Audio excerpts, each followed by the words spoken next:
All right. Well, good afternoon, everybody, and welcome to this rollout of what the American people want their governments to do to make their country great again. We certainly thank all of you who have come here to St. Anselm's to participate and to listen and to ask that questions of the very knowledgeable people we have going.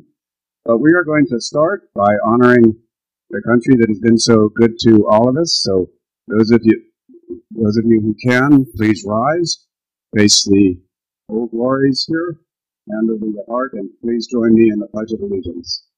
I pledge allegiance.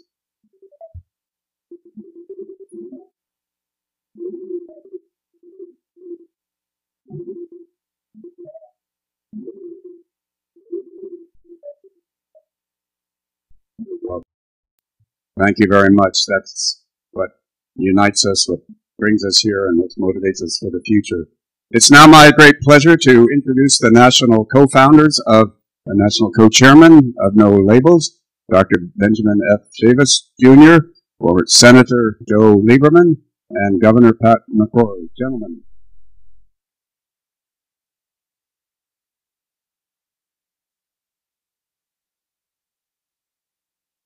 Thank you. Good evening. It's wonderful to be in New Hampshire. As one of the national co-chairs of No Labels, we believe that the American people want more choices and want more voices as we prepare for next year. But the reason why we're in New Hampshire today is to roll out and give all of you copies of our common sense public policy written, covering a wide range of issues that we've listened to the American people over the last several years. And that's the content. We believe in bipartisan, common sense solutions to America's problems. I'm from North Carolina. My background is civil rights. I'm a Democrat, but I'm working with Republicans. I'm working with independents. I'm working with Americans. We're putting nation before party. We're putting democracy before party. I'm pleased to be here for our rollout this evening. Thank you. Thanks, Dr. Ben Chavis. Amen to your words. This is a big day for No Labels. And I've been privileged to be here as part of No Labels since the creation in 2010. The result of the vision and persistence and hard work of Nancy Jacobson. So let's give Nancy a round of applause.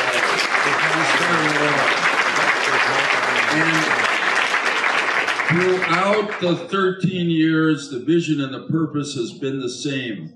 To reunite our political parties and our people, to stop the partisanship and incivility and refusal to compromise that divided our country and disabled our government, and always to do it with ideas, new ideas that would command the support of a majority of people. Throughout the last decade, and certainly the 5 or 6 last years, we worked very hard to not only give ideas to members of Congress, but to help centrist Republicans and Democrats, and an occasional independent, to be elected to Congress.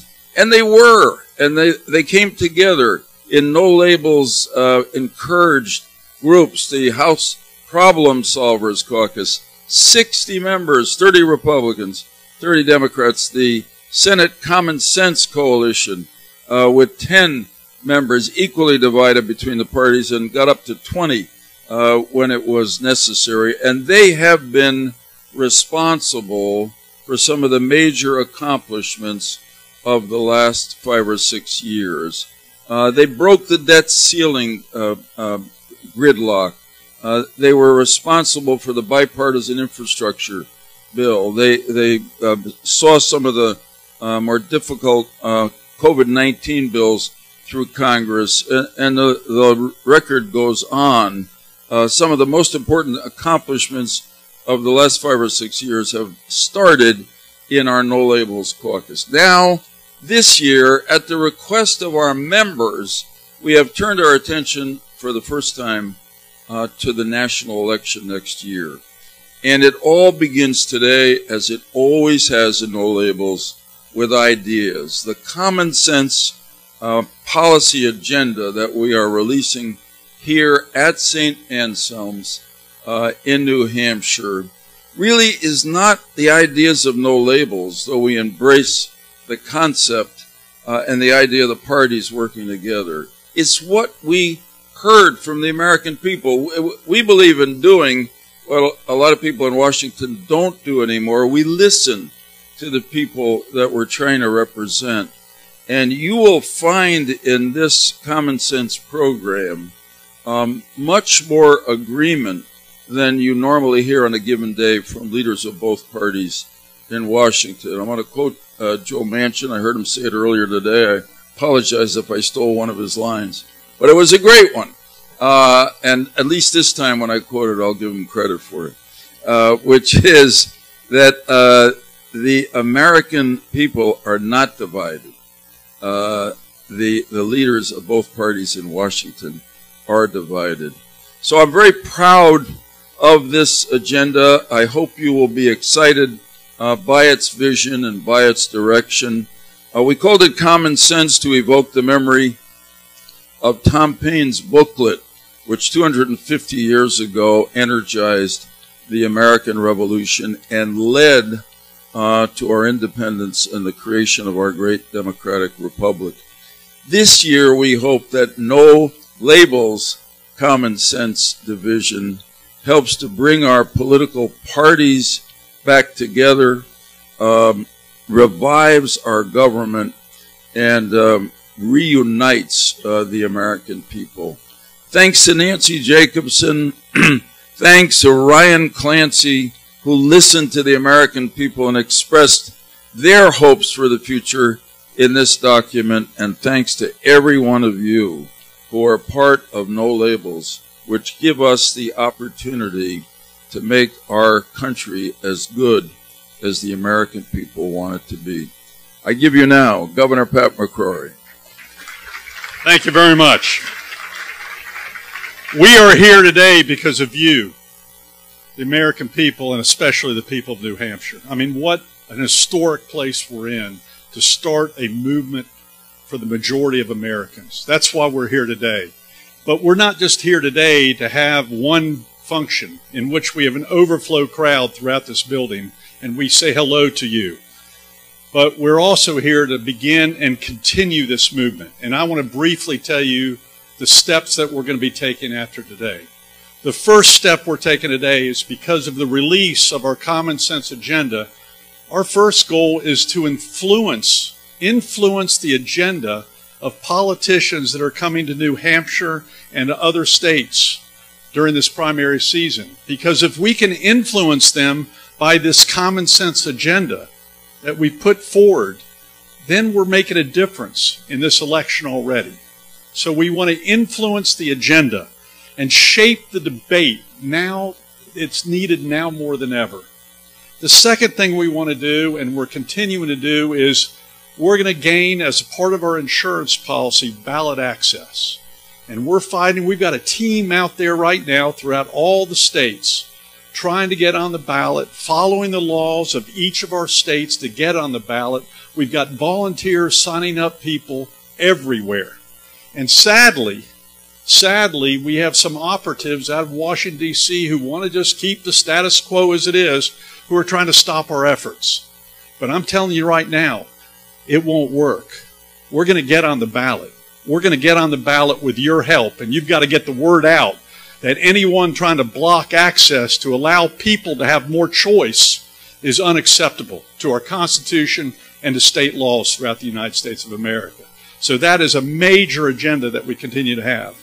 And the third thing I want to make you aware of, and we hope we won't have to do it, but the fact of the matter is, if by Super Tuesday that we see the final two candidates, frankly, being Donald Trump or Joe Biden, The American people are saying loud and clear, and we'll measure that again come Super Tuesday. Right now, 60 to 70% of the American people are saying we can do better. That's not the choice we want. Now, hopefully, by shaping the agenda between now and then, things will change. For my party, the Republicans, for Ben's party, independents, the Democrat, and for an independent. That's our goal.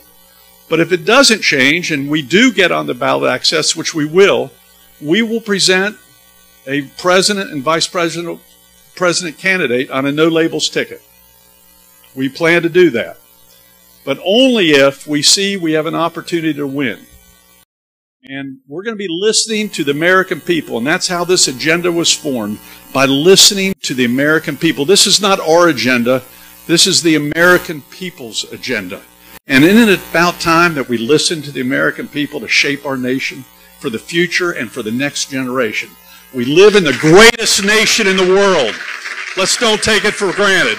God bless you, and may God bless America. Thank you very much.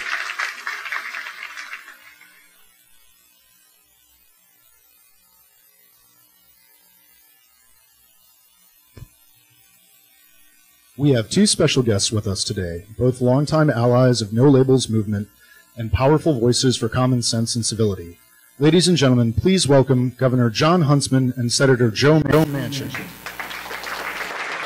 In moderating this evening's town hall, we welcome Scripps News correspondent Kevin Shorley.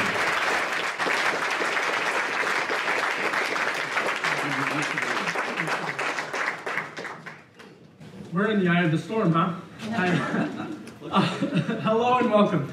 My name is Kevin Cirilli, I'm a political correspondent with Scripps News.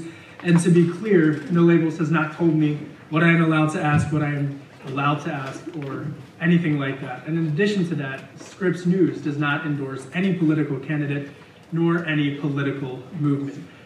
We have a lot to talk about and a lot of audience questions that I really want to make sure that we get to about what No Labels says are common sense solutions in their proposal. But No Labels has also sparked a national debate because they are considering running a presidential ticket. They say a unity ticket with a Republican and a Democrat. So I see a Democrat and a Republican, and I will ask the obvious question, is this the presidential ticket? You want to answer that, John? Let me just say that what we're here is basically to explain to you that we need options. And the options may be moving the parties who basically have receded to their, I will call extreme right and extreme left. And that's not who we are. It's not where we've come from. It's not the country that we are. And we're basically saying common sense. We're going around the country. I appreciate No Labels doing what they've done, Nancy and the entire team here. Thank you. I want to thank St. A's College for the Institute of Politics allowing us to be here. I think it's fantastic. I want to thank Governor John. Where's Governor Sununu? I know he's here somewhere. I just saw him. He's back here. But Governor Sununu, thank you. Chris, thanks for allowing us here. To my two colleagues, Senator Shaheen and Senator Hassan, we appreciate and I enjoy working with them. But I can tell you, I've been there for 13 years. People say, why are you here? John and I are here. We started this 12 years ago. We became the first co-chairs of No Labels, and Democrat, Republican. We're both governors. I was the governor of West Virginia. He was the governor of Utah. And I said, John, I think you need to get involved with this because it's everything we believe. How do you bring both parties together to make correct decisions and make good decisions? You can't do it unless you have a dialogue. All right, Governor, the senator said that he's considering a presidential run. Are you considering a presidential run? No? That wasn't loud and clear for Joe, but everybody wants to know what Joe's doing. I mean, it's the horse race.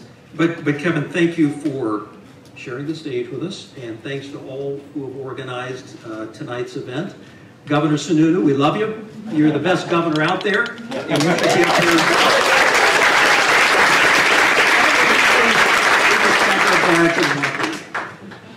but I have to say, this is a very special stage. So for those of us who have been crazy enough to run for president before, that's not something I would recommend anybody here. Thank you. It's a pretty intimidating prospect.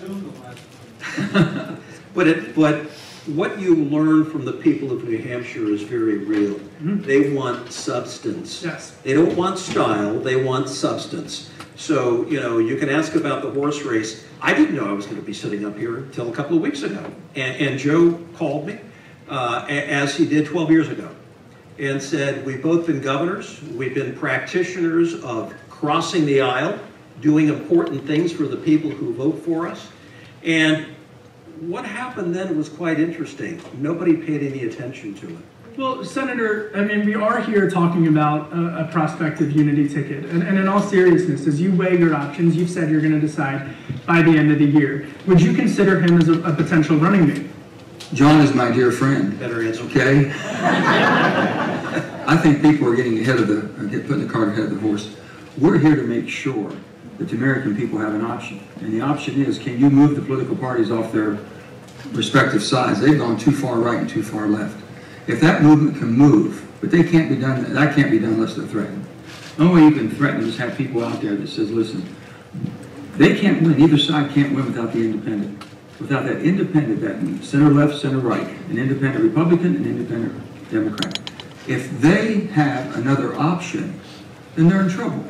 Those parties are in trouble. So they're going to have to say, okay, we better look at this again. I don't think unless we stay over here that they're going to vote for us, so maybe we can move. Let's see what happens. It's too early.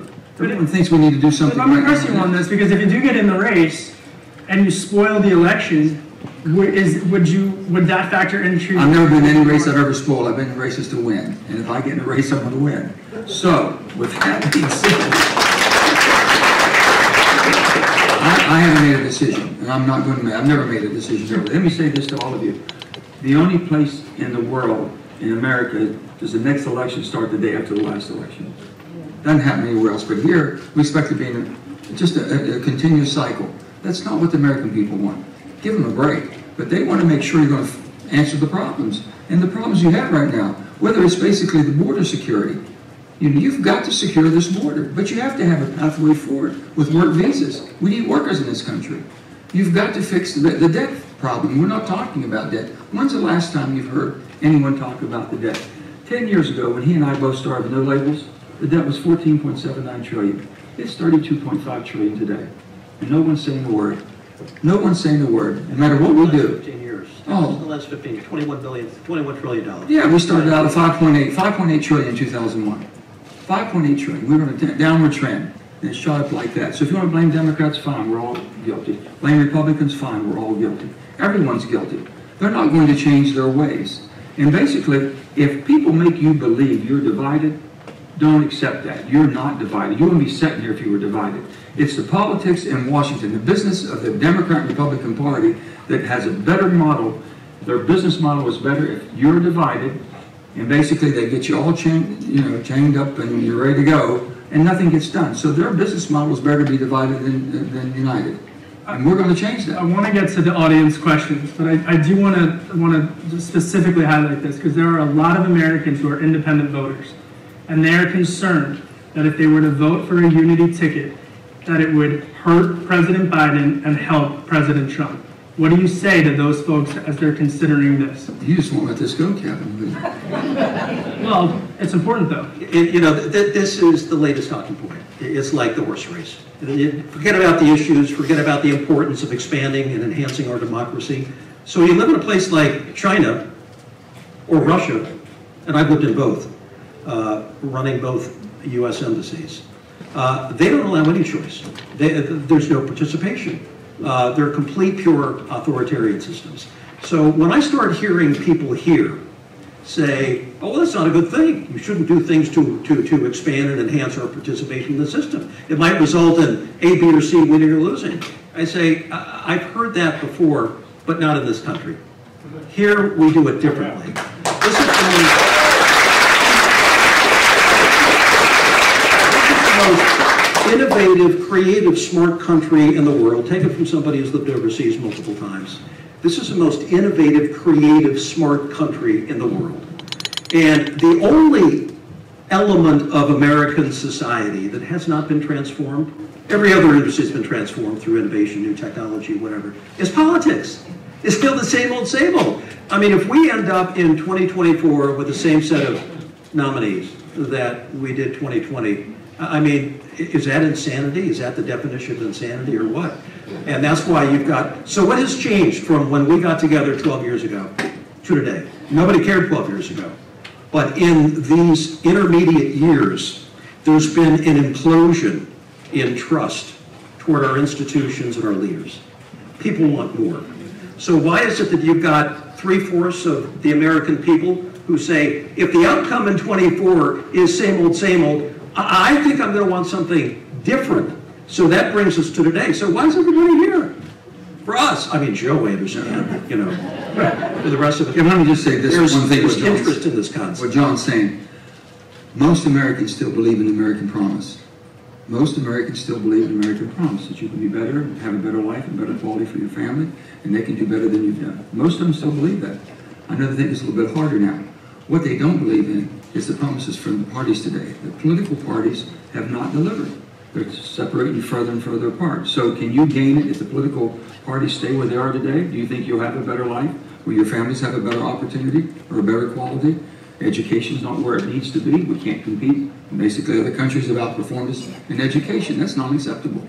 It's not acceptable. So when you go, or Governor, put on your ambassador hat for a second, how do China and Russia specifically view the hyperpartisanship in the United States and what's happening here? Well, I love it.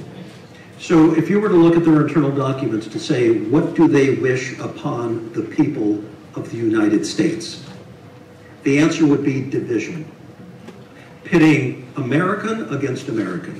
Taking away any sense of e pluribus unum. Nobody even recognizes or understands what e pluribus unum is today. Out of many one. That's what our rallying cry has always been in this country. So yes, what they want to see in this country, other than a failure financially and a failure educationally, is for us to be divided and constantly at each other. Because if you could see what I have seen, living in Beijing and Moscow, when you look 10,000 miles away at this beautiful country and its beautiful people, when we are together on the big issues of the day, we shine and radiate, and we scare the hell out of China, Russia, and everybody else. But Senator, when we're divided, it's just the opposite. But Senator, I mean, all that sounds great, what he's saying. Yeah. But the fact of the matter is, people will they frequently looked at moderates and they say the mushy middle, where they say that the middle doesn't stand for anything, or if the middle has to cave to one of the sides. And so what is your response to the critics who say, this sounds like a great idea, but in practicality, it can't be executed? Let me just, on the e pluribus unum, in West Virginia, we have Montani, Semper Liberi, Mountaineers are always free. So you put out of many one and free on both of those and put them together, that's who we are. That's exactly what we want. We want this freedom that comes from us working together. So you're saying the mushy middle. Well, why would No Labels go to the effort to basically poll people around the country, thousands of people, input where they are, to find out, are we just thinking about something that we would like to ideologically say this is where you are, or basically you tell us where you are. And I think that's what we've been able to share. Now, why do we act on that? You think that basically our finances are in good shape? No. What should you do? You want a balanced budget amendment? There could be things you could do. So many things. Debt financing. We put a piece of legislation out. We say it's going to cost X amount of dollars. Before, they wait till you get hooked, you like what they're giving you, and they debt finance it for the rest. So I know all the tricks that have been played there. I've been there 13 years. It is time to speak up and basically make sure that we're held accountable and responsible. I can assure you, both the Democratic Party and the Republican Party have benefited greatly by the dark money. And everybody's talking about dark money. Well, they're also talking about whether or not, specifically with money, should groups like No Labels have to be transparent about where that money's coming from? I would think the Democratic Party and Republican Party should be transparent. They got $1.7 billion in the 2020 election. $1.5 billion for the Republicans. That's over $3 billion of dark money nobody knows anything about. Nobody knows anything about. So I can tell you, if you want to change Citizens United, it can only happen in Washington. Both parties are going to have to pass a legislation that basically outlaws Citizens United. Then you can stop all the dark money.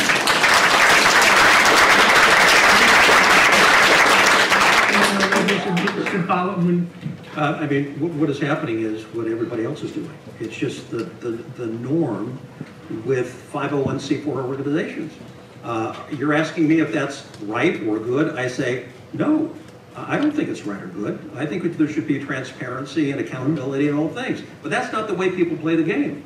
What Joe's talking about, billions of dollars run through the major parties, hidden and dark and all of that. And I've heard this, that we're, a dark money organization. The fact of the matter is the system sucks.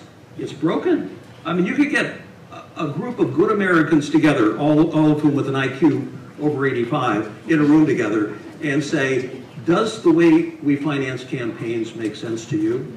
And nobody would agree that how we're doing it today makes sense. So in the true American tradition, we will evolve, and I hope we heal our wounds and we fix this glaring error in how campaigns are run by campaign finance reform. I was with John McCain, whose campaign I co-chaired, and came to introduce him here in the state many times in 2008. I loved him, and I was a proponent of what he was trying to do with campaign finance reform. Reviled and hated by a lot of people, but I think it's time we get back to a rational and sane discussion about how we go forward. So you said one thing, you said it's mushy, the middle's mushy? I said, what do you say to people who say the middle's mushy? Well, I can tell you, myself, I can speak and I can tell for No Labels that they would change Citizens United overnight if you could. But that only happens in Washington, so I'll be one vote. I would vote to overturn Citizens United and make it the law of the land that you cannot have dark money in politics. All right, I want to get to our first audience question, and I believe we have a microphone somewhere in this room. Yes, right over there. And if you could please state your name and where you're from, as well as your question. Thank you. I'm M. Friedrichs from Durham, New Hampshire, originally from Exeter, New Hampshire. And I'm worried about the flooding and the tornado watch that was right here in Manchester and all over New England this week. And this extreme weather is from more carbon in our atmosphere caused by burning more fossil fuels, like the Mountain Valley Pipeline that Senator Manchin did take as kind of a special interest and fought very hard for tooth and nail this past year.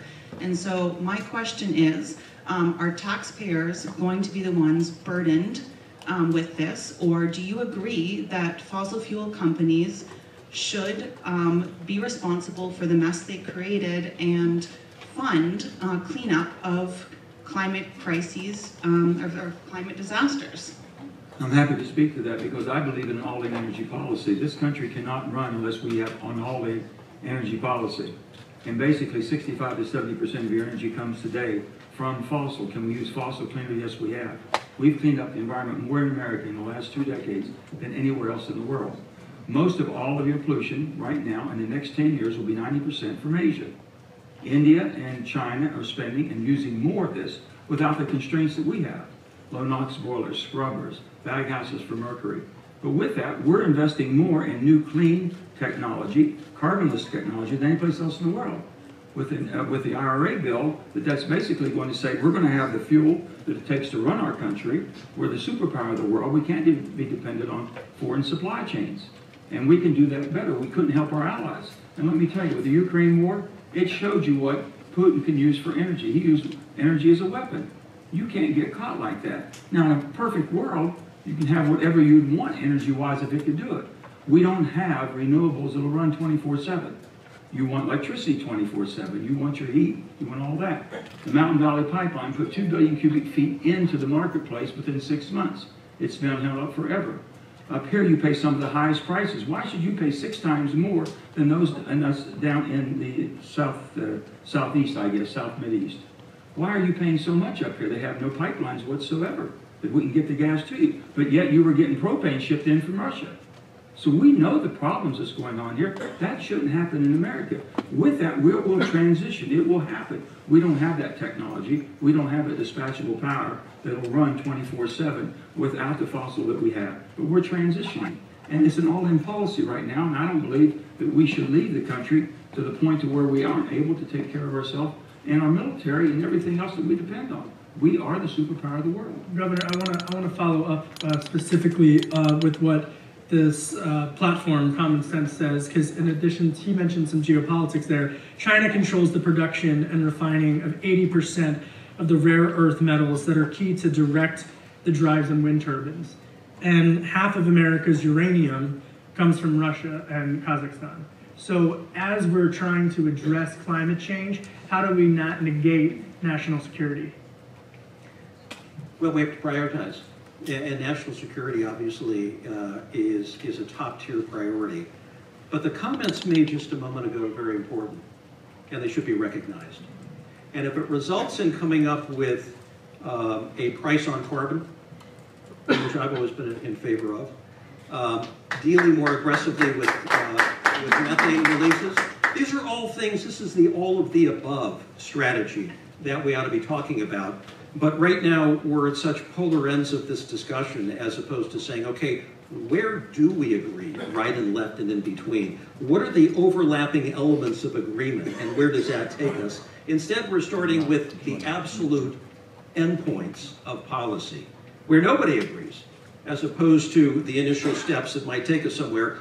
You know, anyone who's been a governor knows that that's the way business is done, state by state.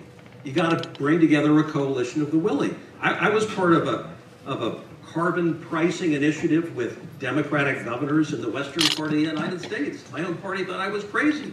But I thought if we can get out ahead of this issue and start defining some possibilities, that's going to be good for the American people as opposed to just finger pointing and a lot of crosstalk. So the all of the above strategy that we're advocating is really important. But you said something that I just want to underscore. 80% controlled by China. All of the critical minerals that will fuel some of our most important technology developments. Now, I would tell you some stories about being in Indonesia recently at a nickel site where the Chinese, I saw firsthand, where they have complete control. Indonesia is just one example of a critical material like nickel that will go into the next generation of vehicles, electric cars, and other things. The Chinese have completely outgamed us for years. Let me just say that this is what's beautiful about it, because John and I have a different opinion. We might agree to disagree to a certain extent, but there's a pathway forward, and I'll tell you this. I have never ever supported a price on carbon for this reason, because I never saw the proceeds from that price being used to find out how I can make this table with less carbon. They used it in the Treasury and just dispersed it within basically the social services. Perfect case in point. I'm over in Europe. Macron comes to me. Schultz comes to me from France and England, and they're raising Cain about the IRA. You're taking all my businesses away, my investments. So I said, sir, I can assure you, when we wrote the bill, we did not write a bill saying, how can we harm our allies and our dear friends in France and England? You all have used the stick, and you have been basically showing carbon pricing for the last 20 years. You have never come up with new innovative technology that could basically make this or make something with less carbon, because you never put the money there or the resources or the incentives. We take a piece of legislation and we use the carrot. You use the stick. Now, if you're upset with me, then you have to compete with us now. And I tell you, there's more competition in the world today from what we have done in America. We leapfrogged everybody with investment in new technology. The hydrogen of the world, okay? It's a powerful tool that we can use, carbonless. And basically more of our batteries and storage that we need right now. We don't have storage. We're not getting basically what we need from the renewables, but we can get there. We can get there if we invest in it. I want to get to another audience question, but just I think this is a good point to kind of zoom back, because here's an issue where you disagree on. And if there was... Let me tell you where you want to know where the balance is here? Where's the balance? Well, balance is here. Let's say we have the new technology and we show them how to use all of these new technologies and even use their coal and gas in that with less carbon because of the removal of carbon capture or capturing the methane. And let's say that other countries want to sell a product into America and they haven't adapted to the new technology, then you charge a carbon pricing, what we call a border adjustment, because they won't use the new technology. That's how you. But if we don't talk about this, I'm going to zoom back and fix it. And because if there is a Republican and a Democrat, respectfully, fix problems, who are in the White House together, how would that work? I mean, that's the question that I've been asking. Work a hell of a lot better than what you have today. But how?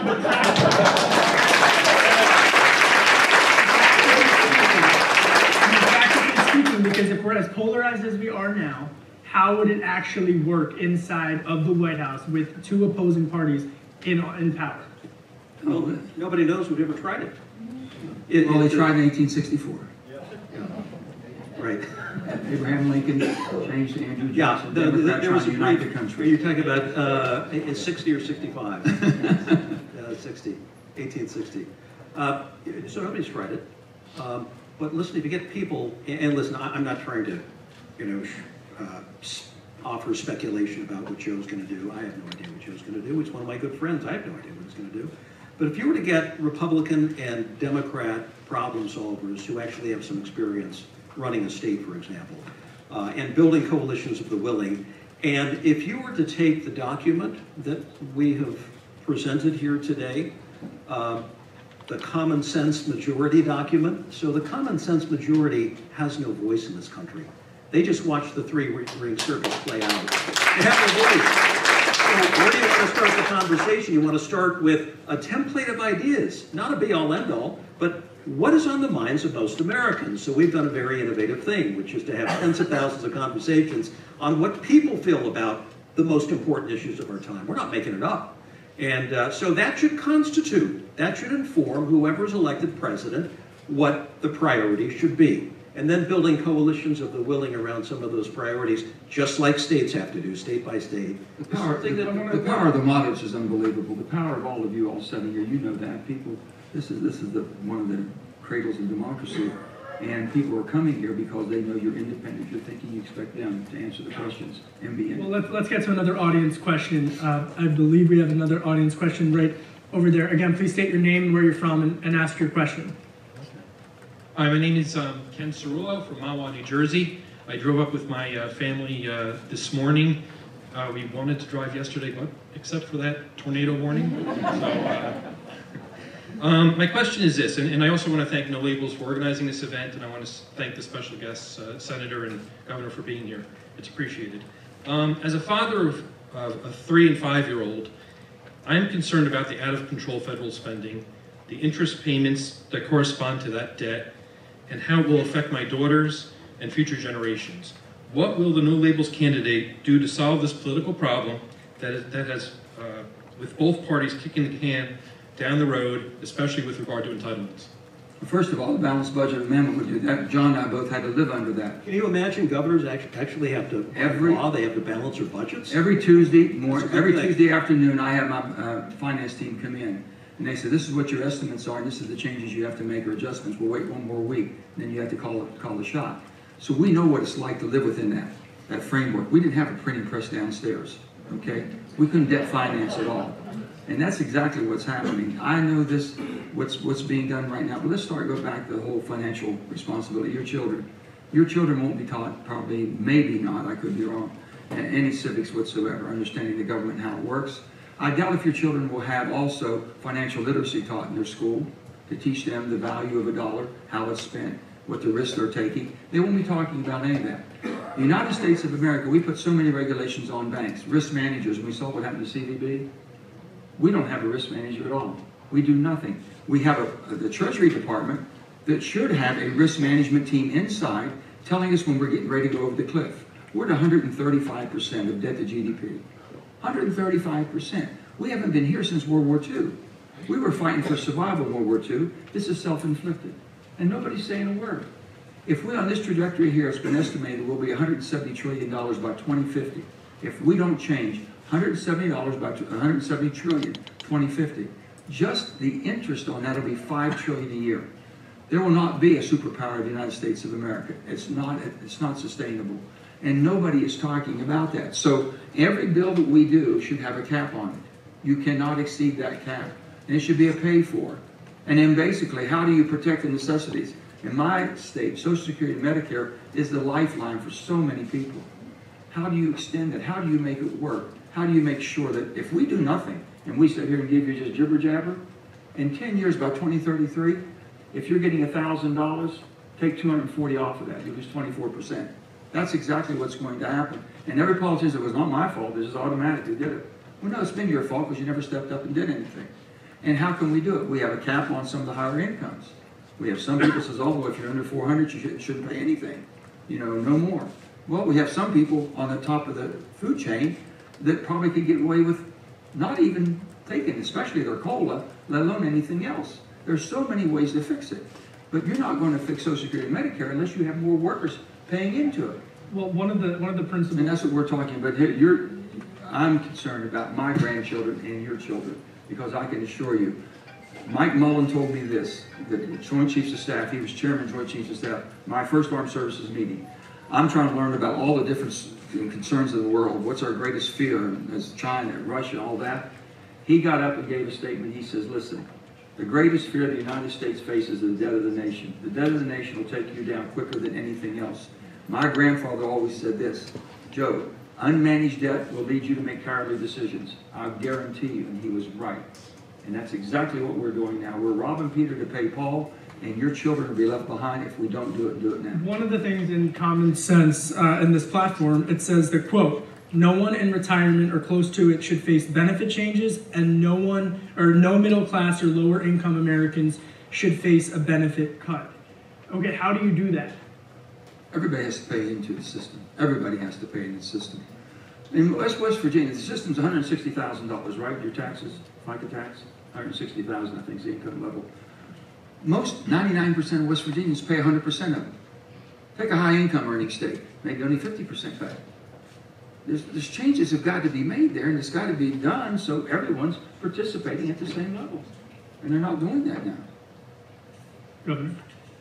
Can I just say that this is kind of a mind-numbing conversation, because we're playing this loop over and over and over again, year after year after year. Same questions from 2012. Yet we're not doing anything about it. I mean, we talk about the debt. Did anybody hear what Joe just mentioned in response about our greatest existential threat? $21 trillion we have spent since 2008. It was only $10 trillion from 1787 until 2008, the year that we were re-elected governor. We're not even talking about the most fundamental and basic threat to our well-being and our system. I don't know why we're talking more about cocaine in the White House than we are about the numbers, and maybe it's because they're mind-numbing. And the same holds true with an entitlement reform. We talk about it year after year after year. And I'm almost led to believe that a statutory commission that can jump into this with authority to actually make some tough calls with no amendments. What are some of those calls that they should be given the authority to make? Well, they can figure that out, but I think means testing can be a big part of this. Stress testing too, Joe. There's a big part of the population that doesn't need any of the above. So why don't we just start with that as a going-in premise, and how much that would save us as we go forward? Let me give you one so you'll know the scope of what we're talking about. For the last 21 years, consecutively 21 years, we have spent more money than we've taken in this country. The last 21 years. Can any of you or any of us, any business, any family survive with spending more than they have to pay for 21 years straight? Think about that. That puts everything in perspective. All right, I want to get to another audience question, and I believe we have one right over there. Stephen Bourne, Rye, New Hampshire. So from my personal campaign experience last fall running as an independent, I found that many people are voting against, not for.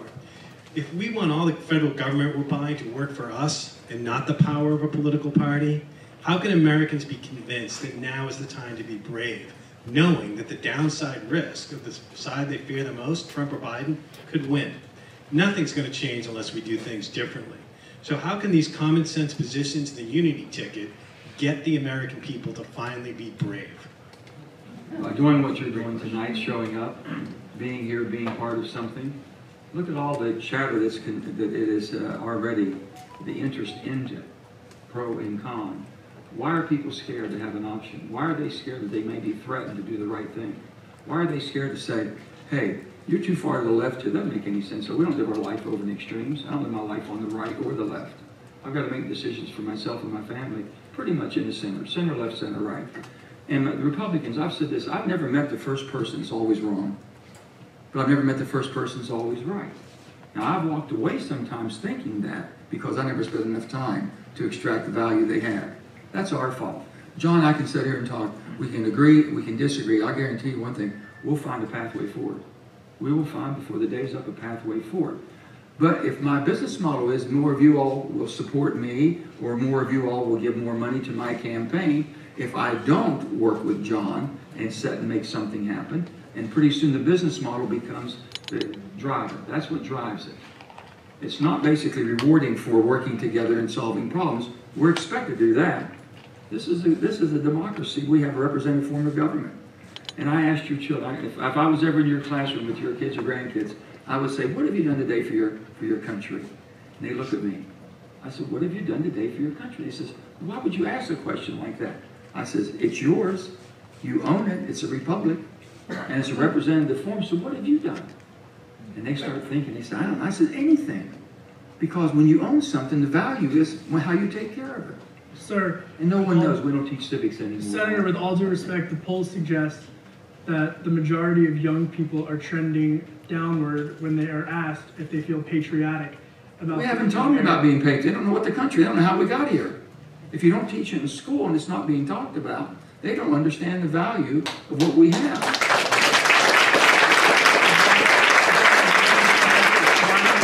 Why do you think more Americans feel less? And I share young people. And I share one thing, and John's going to come back. And then I'll turn it over. No, that's good. It's because young people. Why am I an expert at this? Because I've got 7 kids. And I've got two in the Navy who were terribly patriotic. One an F-18 pilot, and the other head of a bomb squad. They're very courageous people. I have another who's a Foreign Service officer at the State Department, a young girl who we adopted from China when she was quite young. People do not feel connected to their country. They don't have a reason to be invested in their country, to protect it, to get out and vote, and to learn about the issues. So how do you change that dynamic? Well, one of the reasons that Mary Kay and I and our 2 sons in the Navy, one of the reasons they feel connected is because they have to serve. They have to put some skin into the game. So we actually advocate in this document for some kind of national service for young people, which I think would be a great thing to do.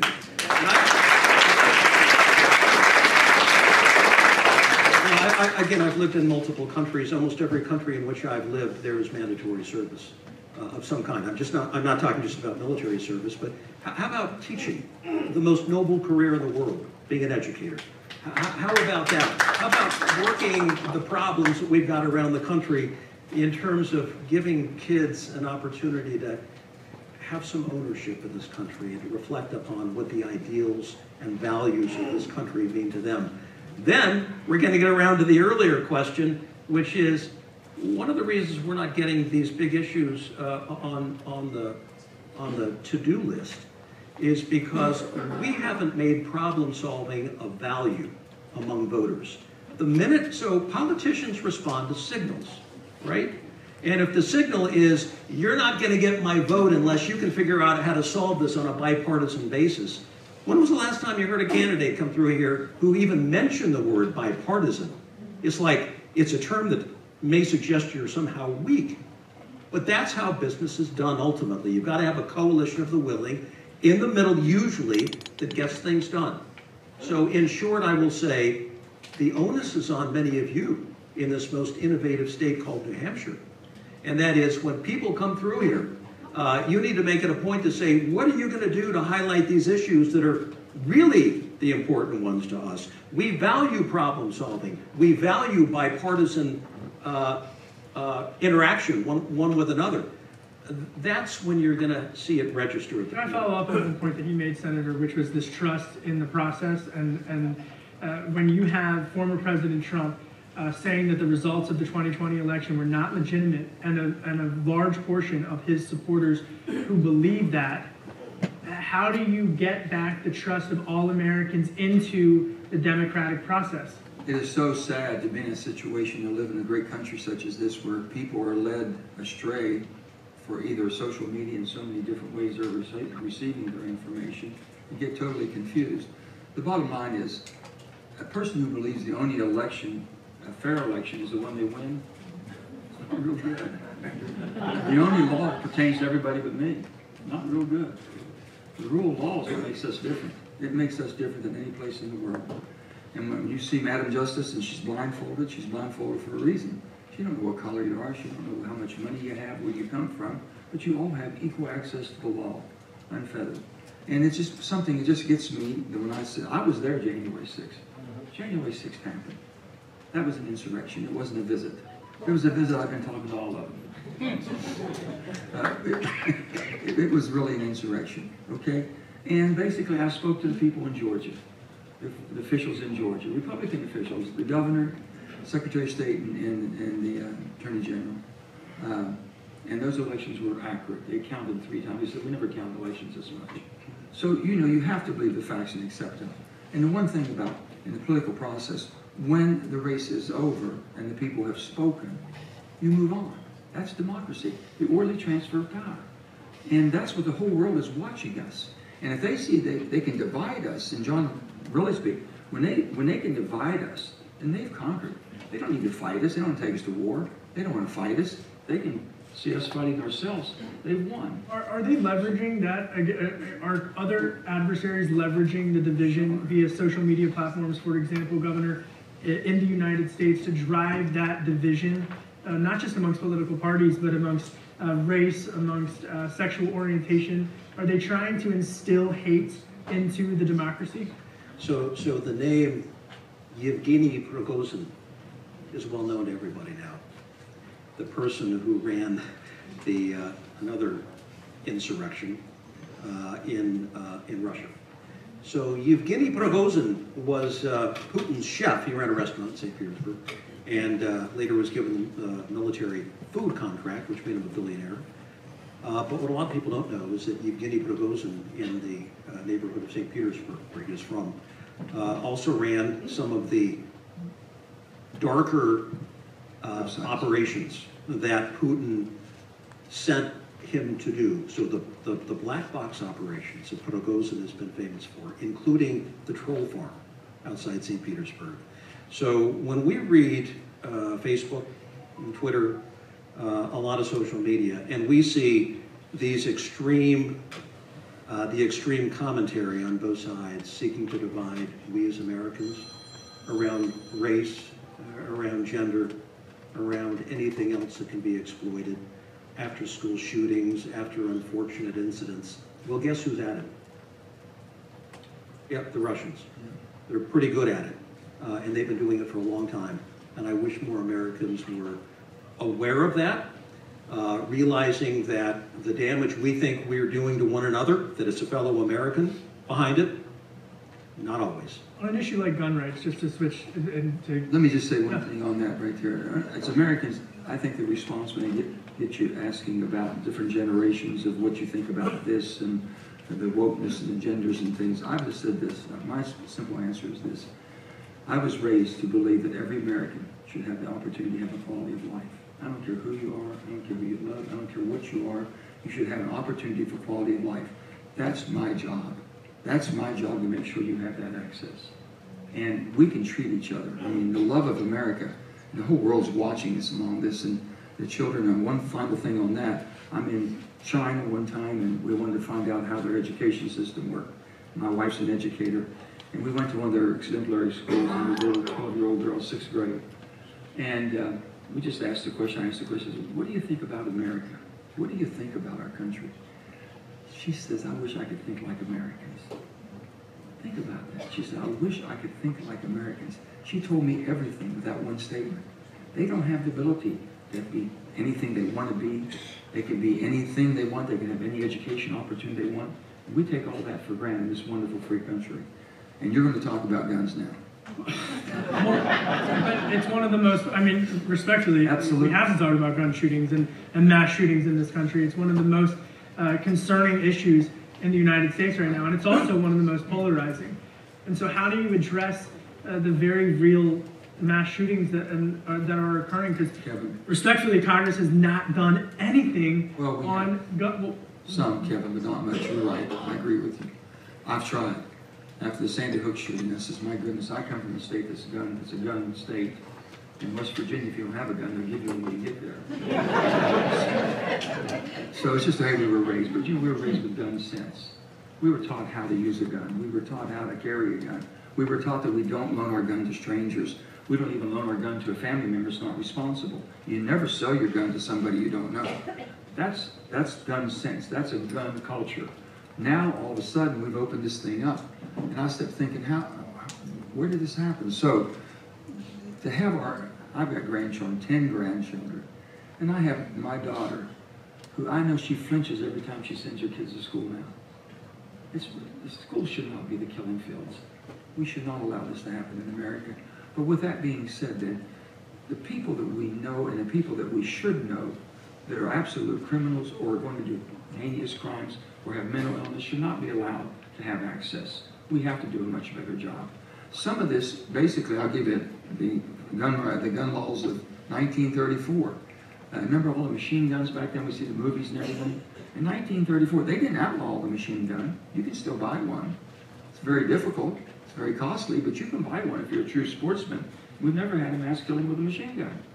But now we have all of these others. So maybe there's things that we could do that making sure that the people, the most dangerous people, can't get their hands on it. And the people aren't basically restricted what they want to buy as long as they're buying it for the right reason and they have the confidence to do so. So there's a balance here to be had, and everyone's talking about elimination, this, that, and everything else.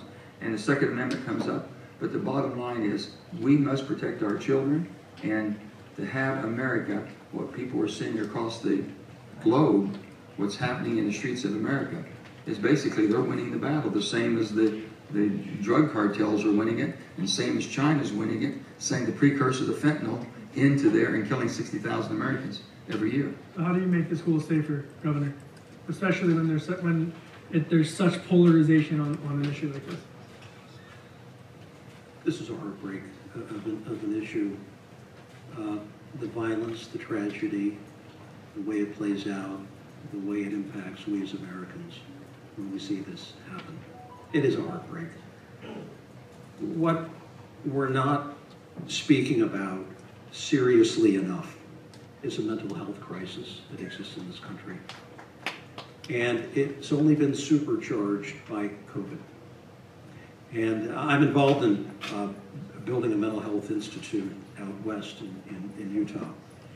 And we've got a big problem on our hands. How we get more mental health awareness into schools, how we get it into rural areas where we have suicide rates, sadly among some of those who have served in uniform or veterans, it's off the charts. And I think a lot of this over time could be avoidable, but we need early detection and recognition. We need enough mental health support to be able to deal with serious cases when they've been identified.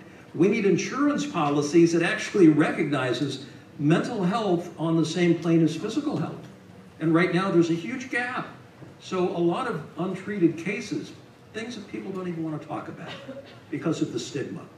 I want to get to another audience question, and I believe we have our, yes, right over there.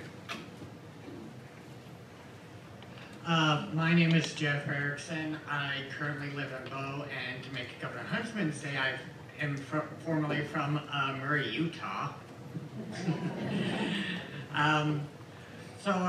My question, over the last decade, we have seen many enlisted soldiers pass on renewing their contracts as they don't see the military as a viable career, or people who want to serve get turned down for service because of a broken appeal system to get waivers for certain medical conditions. If either one of you were president, how would you come together with both political parties in order to fix this issue?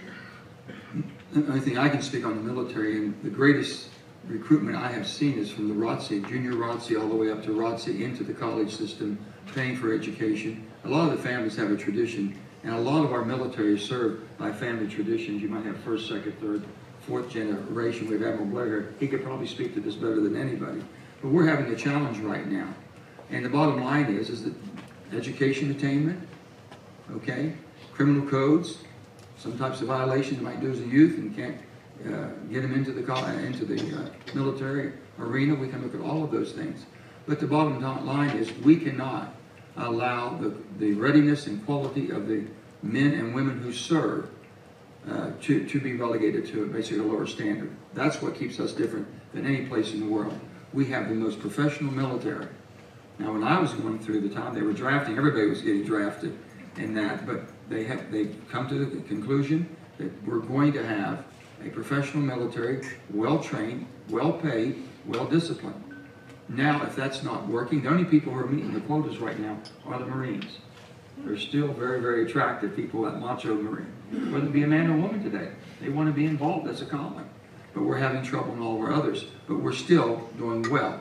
Now, with that being said, National Guards, the National Guard of today is not the National Guard of your grandfathers or father. These are professionals. They're professionals, and they're ready to serve, and they've been filling a gap all over the world.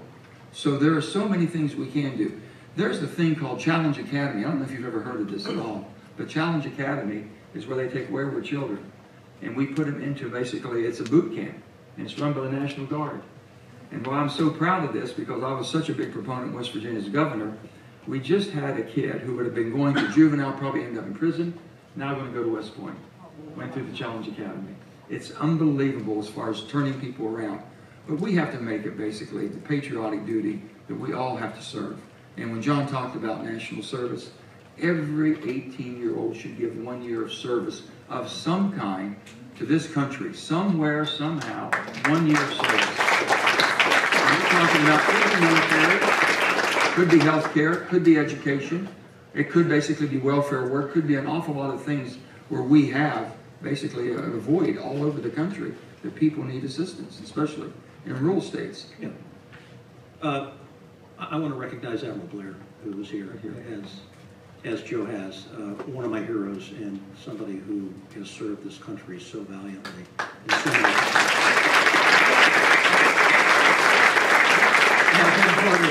No labels, as with Dr. Ben and Joe Lieberman and so many others. It's just such an honor.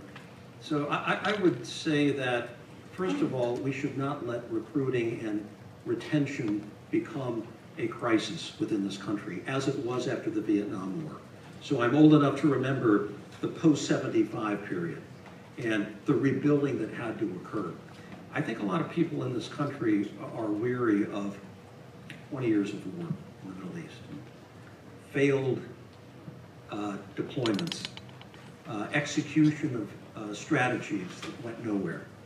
And I think in some cases it's been a turnoff to people because we have not deployed wisely in some cases. And we have squandered resources and lives have been lost. So we don't need to go more into that. But what I hear from my own sons who are well into the system, and what I hear from their colleagues, and sadly, many of them are thinking about leaving early. Not because they aren't the best in the business, but because sometimes the military doesn't do a very good job of connecting talent with opportunity. You're stuck in a pipeline, you have to do your time, you got to check the boxes as you go. It's sometimes a very bureaucratic exercise. So in a time of war, you can't do that. In a time of war, there are battlefield promotions where things move rather expeditiously. But I fear that we could be entering a period where there's a downturn, more than we're seeing already on the recruitment side, and the numbers coming out of the Army most recently have been a little alarming. But I think the military does need to reform itself within. It's a great meritocracy. It's a colorblind organization. It does some greatly innovative things. But moving people along, matching talent with opportunity, sometimes is not done in ways that keep people in the system when there's so much outside trying to pull them away to more lucrative ventures. Sir, do you feel your question was answered? All right, I think we have one more audience question, and then I want to wrap things up, but I believe we're right in the back, please. Yes, thank you. Hi, thank you for coming back to New Hampshire, Governor, Senator. Thank you. I am from Hollis, New Hampshire, but I grew up in Pittsburgh, Pennsylvania, so West Virginia is sort of like a beloved neighbor. You Steeler fans still yet? I won't say, I understand. Claim the fifth. How's that? So, my name is Dr. Laura Landerman-Garber. I'm a clinical psychologist, and I appreciate what you said, Governor, about the mental health crisis. So I'm going to tweak my question a little bit. As you all know better than anybody, so many political discussions reveal a partisan ideology, we'll say. And we all know, and you know, that the issues we're talking about belong to all Americans. And as a clinical psychologist of 40 years here in the Granite State, I sit with people who are struggling with mental health issues and challenges. They're not talking about whether they're a Republican or they're an independent or if they're a Democrat. They're talking about their mental health concerns. So here's my question, which I'm going to tweak a little bit because you answered some of it, Governor. As, how do I say this? As a culture, as a country that has a national mental health crisis, and I would say it's profound, and we're in it on a marathon level. We're not doing a sprint, where 22 veterans a day plus and their military warriors or families are committing suicide. So while we're here for 2 hours, that's 2 of our veterans who are already gone. And 1 out of 3 adolescent girls in high school are considering suicide and are depressed and anxious.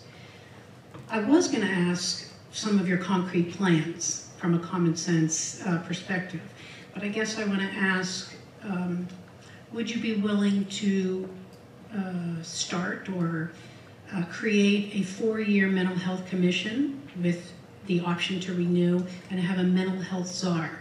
And this would be a mental health, multidisciplinary mental health commission. From my standpoint, from Congress's standpoint, we should, because basically, I grew up when there were institutions. You remember about the institutions? Then they deinstitutionalized in the 80s, late 80s, I think, when that went by.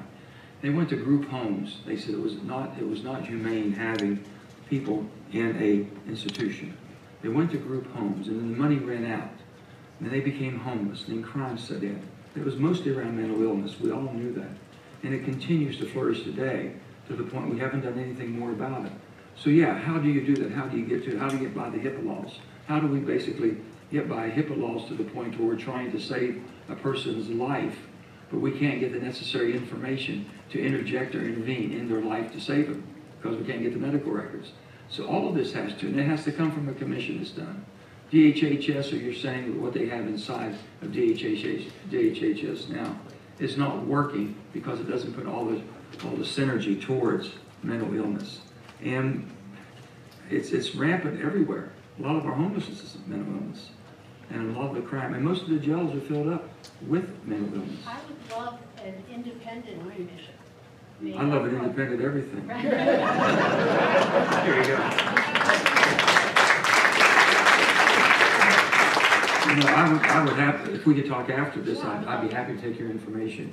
It's very, very helpful to me, very much so. Thank you. I think clinicians on different disciplines, insurance executives, community mental health executives, we need to come together. This is a non-partisan. It's not bipartisan. It's not a non-bipartisan. It's a non-partisan issue.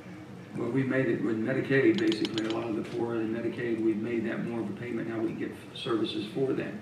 We have trouble getting clinicians, I mean, all over the country. And again, this should be 1 year of service of some type of national service that would lead people understanding the need of America. Okay. Thank you for your question, and I just want to follow up actually specifically. If you love an independent everything, are you an independent or are you a Democrat? I'm the most independent Democrat you've ever met.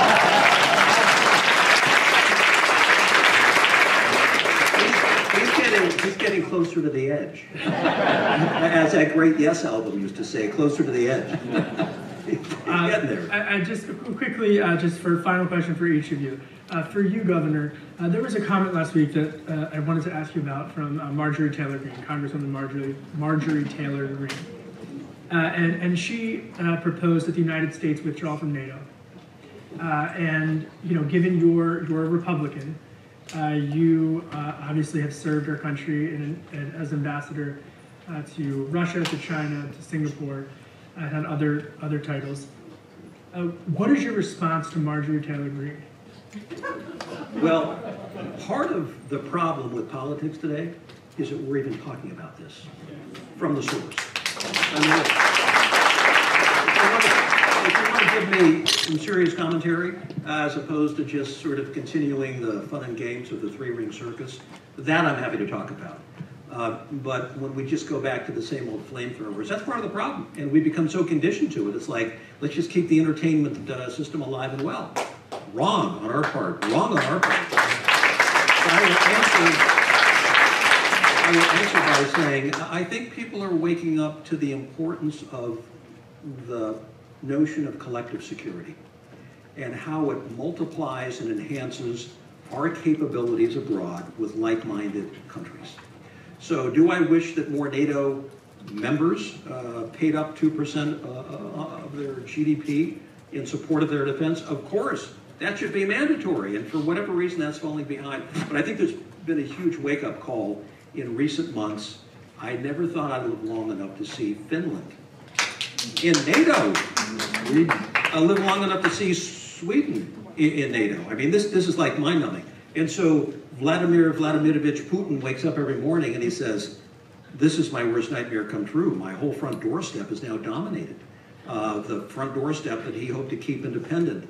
And through his black box of tricks, keep them destabilized so he could control them, much like is happening in Ukraine and Georgia and Moldova.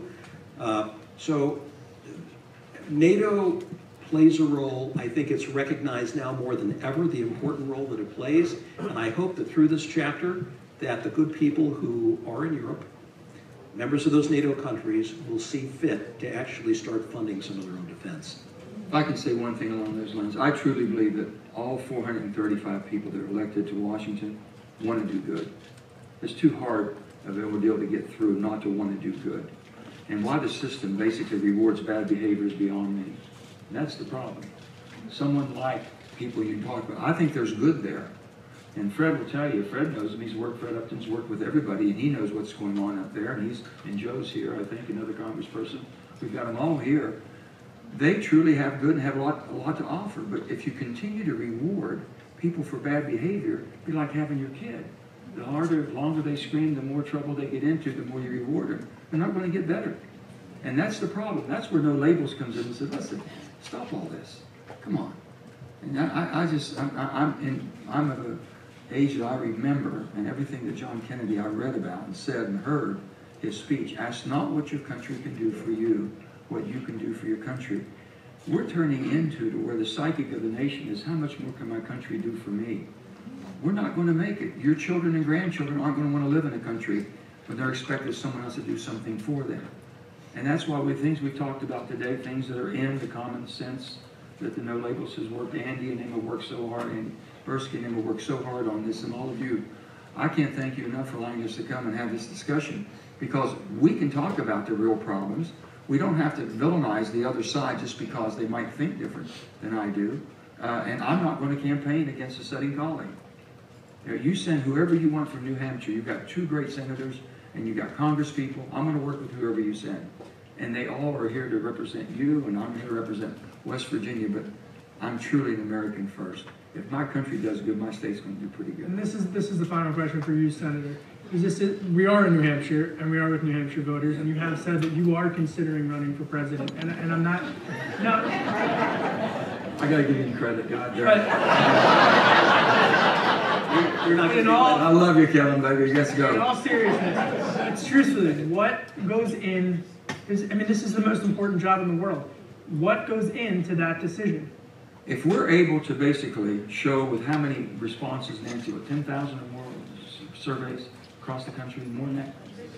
50,000 surveys across the country. We'll do 50,000 more surveys. If we're showing you the common sense that most Americans want to be governed by, and neither is doing that, and we can't push them back to the middle, that'll be a time to make a decision, whether it's me or anybody else. We're not here. I'm not here running for president tonight. I'm not. I'm here trying to basically save the nation. I'm concerned more now than I've ever been concerned in my lifetime. I have 3 children and 10 grandchildren. A tremendous amount of friends and colleagues. I'm concerned and they're concerned. But I'm in a position where I had a woman one time say, Joe, you don't know how bad things look. And I said, really? She says, yeah. And I said, make sure I understand. You're talking about politics. Yes. You're sitting at home after a good dinner, sitting down watching television and saying, my God, that's awful. Try it from my seat. Try it from my seat. and then have to go through. So yeah, I want to do things. My vote is very unpredictable because I vote on the facts. If it makes sense and I can go home and explain, I'm going to vote for it. If I can't explain, I'm not. They can't pressure me. They've tried. They've done everything they can. They can't do it. I told them one time, we'll play Russian roulette, load all the bullets, and pull the trigger because I'm not changing. I know what's coming, and I'm not changing. So you have to have the backbone. You know why? I'm not afraid of losing. The sacrifice I'm making, I'm not afraid of. Thank you. Thank you all.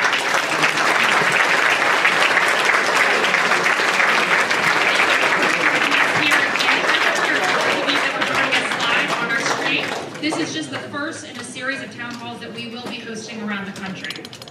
And I would just say, the folks here, the fine folks at St. Anselm's, New Hampshire's Institute of Politics said they have never seen such a crowd at an event. We are in a multiple room of overflow situation. And so we're going to have our speakers go and meet briefly with all of these fine folks that were not able to make it into the room tonight. And then we'll be right back with our speakers to say a few words to the press. Thank you, everyone.